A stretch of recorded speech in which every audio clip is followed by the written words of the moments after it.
Hey everyone, yesterday Frost Giant did a long AMA.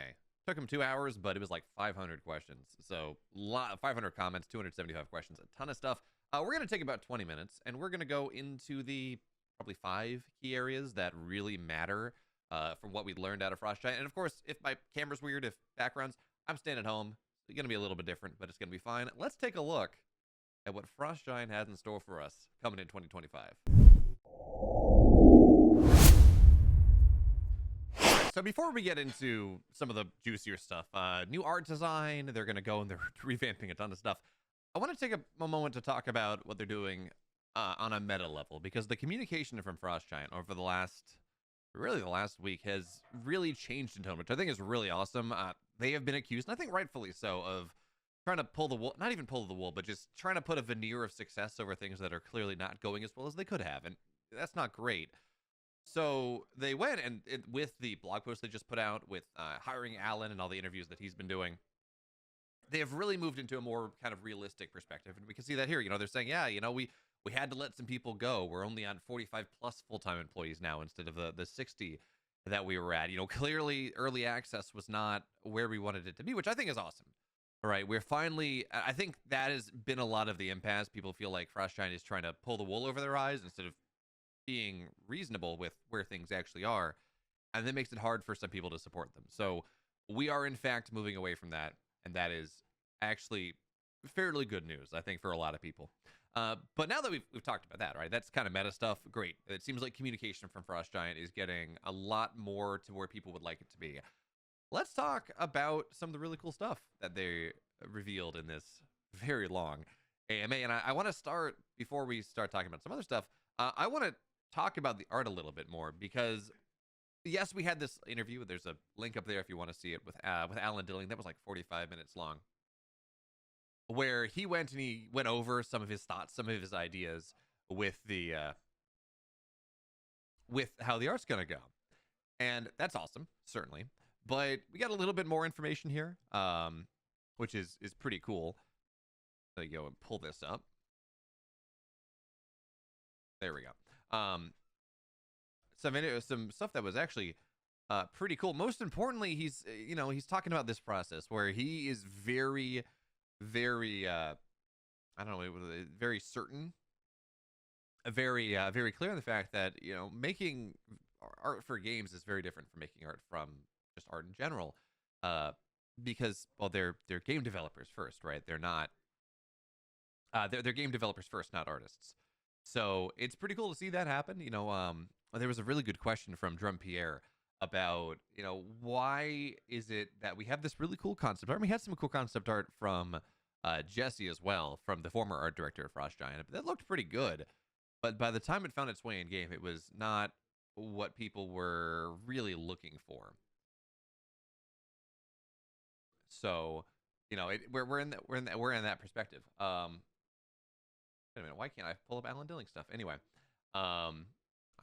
we'll edit this in. So yeah, he's talking about, like, okay, there's this process where you have to go and make sure that you go from 2D to 3D and it works well, because obviously there are things that you cannot include every bit of detail on in 3D that you can in 2D, because you're limited in textures and polys. This is an RTS game. You gotta make sure top-down visibility is really important, which is actually something he touched upon with the presence. Why in the world it is that Blizzard and now Frost Giant goes with these like big shoulder pauldrons, and it's because it's visible, right? It's something that is actually visible, much easier if you're playing at 10,000 feet. You can see the pauldrons, and that's something that shows up very nicely, and much in the same way that he talks about big swords, because that shows up, and that's pretty useful. As we're talking about changes, though, right? We talked about Alan. He's working on Infernals right now, Vanguard a little bit, and we will eventually get to Celestials. He says something about them being like our most epic race, like these intergalactic angels, which cool ideas. Again, it hasn't quite landed just yet. But I think the thing that was really interesting to me as well was this quote that we have here from Tim Campbell, where he's saying that, even though we've had more Vanguard playtesting than we have Celestial stuff, these are all effectively the first revision, the first version of Infernal, Vanguard, Celestials, and there will be a lot of iteration. In fact, he put this in the blog post as well, where he's talking about how moving forward, there's going to be there are going to be significant revamps of these faction identities, not just from a visual perspective, but also from how they play. And I'll pull up the rest of these quotes as we get into it a little in the edit. But he talks about how, we have these cool mechanics. Say, for example, Shroud and the White Health idea and Infest for the Infernals in particular. And those are all cool ideas, interesting ideas in a vacuum. Animus, right? But they don't actually go and they don't make sense as a faction identity. So they're going to be doing a lot of work to, I don't know, we might see White Health go away. We might see Infernals right now are very reliant on Animus, and that might, or on, not Animus, on Infest, and that might change. But they're going to be doing a lot of work in the new year in making these faction identities that actually makes them feel more unique compared to the other factions, but also within that faction be a lot more internally consistent, which is that's reasonable feedback. They've gotten a lot of complaints about that. What also I think is really interesting is when we're talking about these units that are very comparable to a StarCraft unit or a Warcraft unit, while not really being all that interesting, not as fun. Tim does make the point in this AMA where he's like, look, a lot of our early units, say the Lancer or the Brute or something, these earlier, really a lot of the early Vanguard units in particular, they were very early in their tech development process, so they didn't have the tools to make these more complex, more interesting units. They just didn't have them yet, right? That was not ready in Snowplay. That was not ready in the map editor. That was not in what they're calling, or at least the name. Apparently, they're not calling this internally Yedit, but you see the screenshots, right? It looks like Yedit. No, that's what the software is apparently called. So they didn't have that capability, and now that they're going to go back and take a look at things, they should be able to make these units that are a little bit more complex, that feel better to play, that have a little bit more identity to them as they go and kind of give a second pass to, obviously, Infernals at the first, but Vanguards and Celestials as that goes on. And of course, on the subject of redesigns, as we talk about Infernal and Celestial and Vanguard redesigns, there are two redesigns or version 2s that are going to happen that we haven't talked about just yet. And that is the fact that they are, I don't know that drastically redoing the economic system, but revamping, increasing, improving the economic system and the way the creeps work. Because while it is interesting, and I think the best version of Stormgate thus far has been one where early creeping is something that is encouraged. I'm talking like, I think it was Elephant build, the Steam Early Access build, the Steam Next Fest build was great. That was a lot of fun. It was a lot of early game action. What they're looking at, and I think it is probably fair, is they're looking at vastly reducing the impact of creep economy while vastly increasing the impact of creep special features, for lack of a better term. Right now, the things you get from taking creep camps are not all that interesting. Probably the most interesting is the catapult camp, but it was, problematic on Jagged Maw for different reasons, and on Boneyard, it's so far out of the way that it almost doesn't matter. Furious Resolve a little, but it's not very good. So they're looking at making camps that are less of them, because I think there are just too many on the map, that encourage activity, while potentially even, and actually this is in a separate Reddit thread, that was a summary of some of their concepts, their comments about group design. Tim went into that and he said, hey, look, I think, well, already in our internal build, creeps have less economic impact than they do in the public build. But I think it might end up going where the creeps give no money, but they give really cool buffs. And I'm going to be allowed to editorialize for a moment. I would love to see things like, say, an item, right? That goes, you kill the creep camp, you get access to the item, you put it on a unit, you haul it back to your base. So it's a convoy, right? This can get sniped, this can get stolen. You haul it back to your base, you deploy it, and now it's for 1 minute, every production structure within the vicinity of this aura is a 50% production boost or something. Like, it really empower, or maybe you take it to a proxy and you go from there, really empowering a timing, or different ideas like that vastly extend the interaction time and give something that is very, or maybe it's a DPS boost that you deploy that can get sniped, or an armor boost, or things that are interactable over the duration of their uptime, that are very impactful, that don't necessarily, that just aren't required to go give you money. So I would love to see that. As it stands, we have quotes here. This one is from Tim Campbell about how he wants to see things. We have a bunch of information from Monk, and we'll talk about his plans for how he wants the gameplay to evolve a little bit later. But we have, again, also these comments from Monk that are saying, hey, again, I think creep camp should be less economic focused and far more impact focused on being things that are interesting for players to play around with, to mess around with.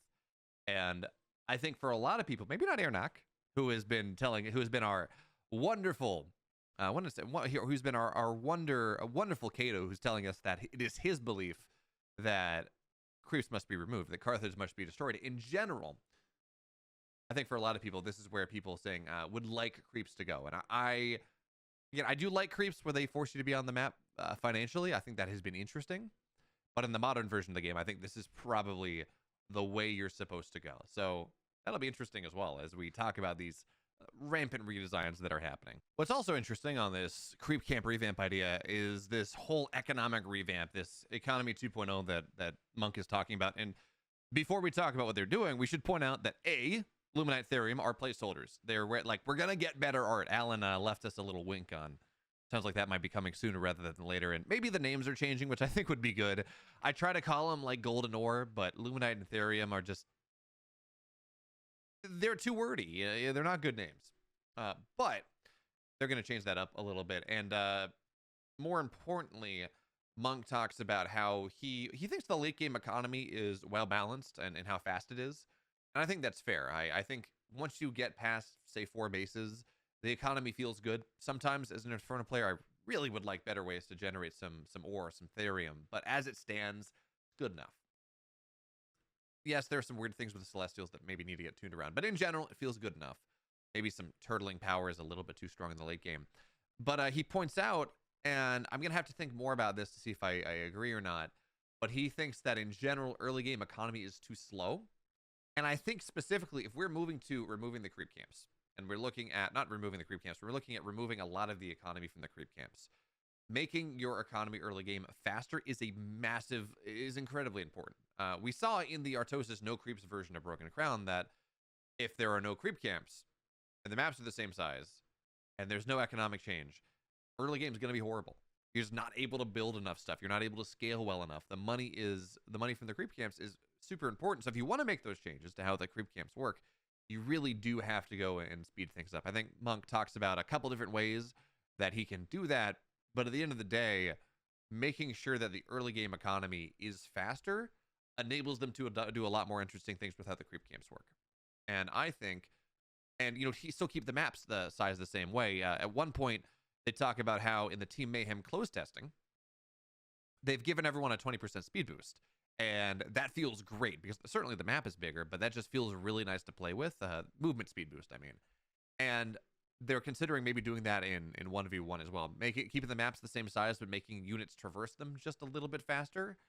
Which, sure, I think that is right now.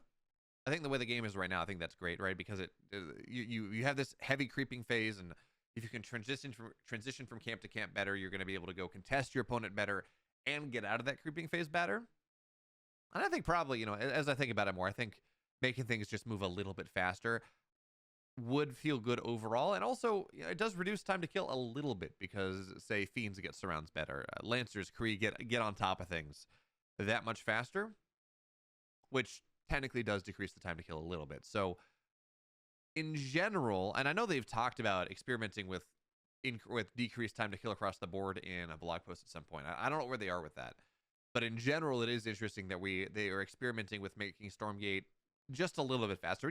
I've kind of long said this. I think Stormgate's time to kill is reasonably good. I think I would like to see it like 10 or 15% closer to StarCraft 2. And of course, movement speed is not exactly time to kill, but it is getting in that direction. So I'm a fan. I like I like a lot of what we're seeing coming out of Monk, coming out of everyone else. Yeah, so right here, 20% move speed. We're going to go try it around to mess around with that on 1v1 maps, or traditional 1v1 modes. Maybe make maps smaller, but likely not both. And actually, in general, this is a good quote, as I need to point this out. Monk talks a lot about wanting changes that make that make things happen, that makes the units, makes the map spiky, makes the map interactable in a way, or makes the units interactive in a way that they aren't always. We've seen some really cool spiky moments in the games that I've cast, in the games that I've played. We have a bunch of Shadow Flyers going in and blowing up a bunch of helicarriers. We saw that incredible fight between a laser and Percival in Stormgate Nexus. Like, we have seen really cool stuff. But there's also whole periods of mode where just nothing, modes are not really happening. You know, Gaunts are killing Lancers for fighting Lancers for a minute, and it's just whatever. You know, the time to kill there is just, they're too tanky and they don't do enough damage, respectively. So, kind of this ethos of making things happen. I don't think that's a bad idea at all. Now, how it's implemented, that's a different question, but that is a pretty solid way to approach how you want things to be going forward. So we've talked about, you know, gameplay updates, but I think there's one thing that people have been very excited about that we actually have a date for now, on top of, oh great, you know, we're gonna have Infernals, new models, and new art coming as they're ready. But finally we can nail down when these custom hotkeys are going to actually arrive, and it's not a firm January 15th 2025 or something. But Tim Campbell has said that it's safe to look forward to custom hotkeys landing in either January or February, the first or second patch of the new year, the first or second big updates of the new year, which tells us something a little bit more than just the fact that we're getting custom hotkeys, which again, big deal. I know a lot of people are waiting to be able to edit their hotkeys in a way that makes sense for them. But also, that appears to me, if we're saying, okay, second week in February would be 7 weeks after the 0.2 patch, give or take 7.5 weeks, something like that.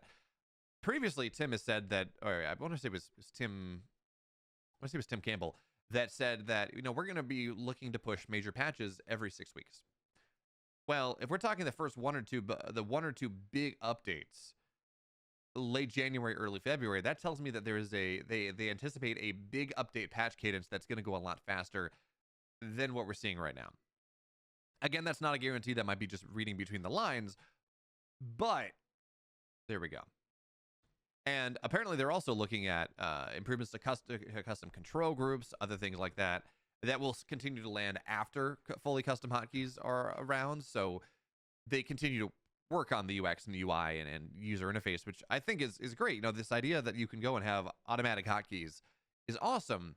But I want those to be customizable too. You know, I want my Spriggans to always go on hotkey 3, just by default. I want all my brutes and everything to go on hotkey 1. I want my hotkey just to be my primary ground hotkey group, and my 3 to be my primary air hotkey group, or whatever it is.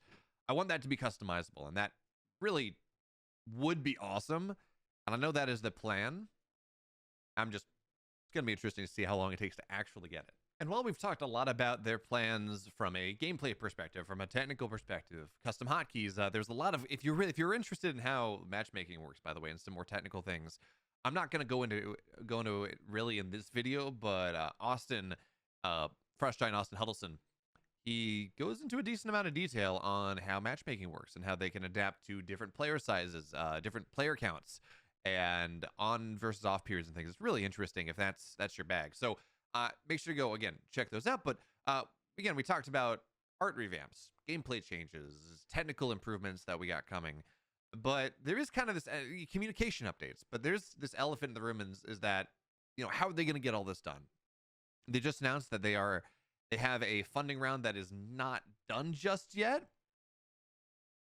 Actually, pull that up. They will eventually announce how much funding they're getting from this new round of funding from Bitcraft and others. That's not done yet, so they can't say, yeah, it's an additional $10 million, whatever. But they have had to go a little bit leaner, right? They've cut somewhere between 10 and 15 members of the crew. Some of those may have been contractors. Some of those may have been full-time. I don't know. But they're down to 45 from nearly 60. And they've also cut the scope of 1.0 down a little bit, it seems like, or at least the minimum viable 1.0. Where previously in the development, and this is touched on the recent blog post as well, they're talking about how, you know, we're developing everything. We're developing co-op and mayhem and the map editor and the campaign and 1v1 all concurrently. And I think what they've realized is that it is much better, and they kind of say this in this post and a couple others. What they've realized is that it is much better for them to go and, well, get a couple things really good, then get a bunch of things okay with the promise of future improvement. And this is, I think, the biggest lesson they've learned out of early access, when they gave some stuff that was okay, but there was so much stuff that was just not ready for it to be a 1.0 release, or really all that close. And they were hoping to rely on the fact that, okay, it's early access, you know, we have this pedigree, trust us, it'll get there. And, you know, that's honestly, that's just kind of expecting a little bit too much out of the layperson who says, ah, yes, Stormgate, I can play it now. Let's play it. Oh, yeah, this is not what I wanted, right? So what they're doing instead, they say, okay, we're going to focus a lot on 1v1. There are going to be a lot of changes in 1v1 where we're revamping the Infernals. We are changing economy. We're going to be revamping the other factions too. There's going to be a lot of changes in the new year to 1v1 to try to make it really, really fun. Things that they already planned on making, but now this has moved further into the production focus. And we're going to work a lot on campaign. We're going to get up through Vanguard Chapter 3. We're going to get those 9 missions and those first 3 mission packs. We're going to revamp a lot of stuff. Mickey Nielsen talks about how they've heard loud and clear. Where is it? There we go. Yeah, they've heard loud and clear that things that rehash too much on Warcraft 3, on StarCraft 2. Sounds like they're changing things narratively, not just changing the way that the stories are told. So big focus on campaign, big focus on 1v1, and then a kind of a third focus on Team Mayhem. Not as big as 1v1 and campaign, which I think that's the MVP for 1.0. Campaign 1v1 in a position where they can be really proud of it. And kind of as a nice to have, would love to have it for 1.0, but maybe not, would be a release candidate of Team Mayhem, of 3v3. And everything else is going to be developed. Co-op is going to continue to be balanced, going to be, you know, get some improvements, but it's not going to get new heroes, new maps, tons of active development like that, because it's expensive. It takes some time. And, you know, map editors also seems to like it's getting pushed back a little bit. So instead of taking this broad approach to try to get everything done, it's very much we're going to narrow down on what we think is our minimum viable product to move forward, and then we're going to try to expand more. Longer tail really development rather than kind of this big funnel down or this big wide development path. Much more narrow, going much longer. And, you know, I'm sure they would love to, and it'd be really cool if they could get all 4 of these pillars developed simultaneously with massive active development. But they're a smaller studio. They don't have the money for that. So that's their plan moving forward. It sounds like they're aiming for a 1.0 late second half of next year. We'll see if they hit that. We'll see if they raise any more money than they expect, and maybe they can go a little bit longer. But that is as much as I love the better communication we're seeing from them, the more realistic communication we're seeing from them, I think it's very important as we talk about this to go and not punish Frost Giant for doing what we've been asking for them to do, to be more open with us, to go and be more communicative and realistic on the state of the situation. Because it's going to be very easy, theoretically, for them to say, hey, you know, we said this is where we are, and then the community's like, oh, this is horrible. We're not going to do anything, right? This is going to be our new talking points, and then that scares them away from doing what I think is actually a much better communication approach. So that's the goal, but that's kind of an overview of the AMA. They also did some cool stuff. They're talking about doing dynamic weather on 1v maps, day-night cycles, a bunch of other really cool stuff that I would very much encourage you to go and kind of dig through and dive into. It's 276 questions. I think probably north of 200 of them got answers. So very cool. Very much worth watching. I'll go and put a link to a Stormgate Essentials video whenever that goes out. So they're going to have a different coverage of this. They're going to talk about different things. They do a great job on kind of the news side of Stormgate. So make sure you go check that card out. And if you want to when I'm doing a lot of Stormgate stuff, I'm going to do my best, but as much as possible while I'm home for the holidays. We'll see how that one works out. But I'm going to do my best to keep the YouTube channel active. So subscribe there. Go follow me on Twitch. I'll be streaming things back again once the holidays are over. And, well, I think I got a sponsor for some Stormgate Sundays, so it's going to get even better in the new year. That is the dream. But for now, thanks so much for watching. I'll catch you next time.